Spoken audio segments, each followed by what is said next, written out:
Hi, ನಾನು ವಿನೋದ್. ಈ ಥರ ಕಾಣಿಸ್ತಿರೋ ರೂಮ್ನ ನಾವು ಈ ಥರ ಮಾಡಿದ್ವಿ. ಏನಕ್ಕೆ ಅಂತ ನಾನು ಮುಂದಿನ ವಿಡಿಯೋದಲ್ಲಿ ಹೇಳ್ತೀನಿ. ಆಗ ಕ್ಲೀನಿಂಗ್ ವಿಡಿಯೋ ನೋಡ್ಕೊಂಬನ್ನಿ. ನಮ್ಮ ಶೆಡ್ಡು ಐಟಮ್ಸ್ಗಳನ್ನು ನಾವು ಇಲ್ಲಿ ಡಂಪ್ ಮಾಡಿ ಇಕ್ಕಿದ್ವಿ. ಇವತ್ತು ನಾವು ಖಾಲಿ ಮಾಡ್ತಿದ್ದೀವಿ. ಈ ಶೆಡ್ಡನ್ನ ಕ್ಲೀನ್ ಮಾಡೋದಕ್ಕೆ ನಮಗೆ 2 hours ಬೇಕಾಯಿತು. ನಾವು 4 ಜನ ಸೇರಿ ಇದನ್ನು ಕ್ಲೀನ್ ಮಾಡ್ತಿದ್ದೀವಿ. ಈ ವಿಡಿಯೋ ನೋಡೋದಕ್ಕೆ ಫುಲ್ ಸ್ಪೀಡಾಗಿದೆ, ಆದರೆ ಇದನ್ನು ಮಾಡೋದಕ್ಕೆ ಫುಲ್ ಟೈಮ್ ತಗೊಳ್ತು.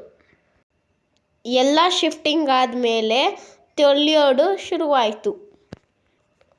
ನಾನು ಮತ್ತು ನಮ್ಮ ಮಮ್ಮಿ ಇಬ್ಬರು ಸೇರಿ ತೊಳೆದ್ವಿ.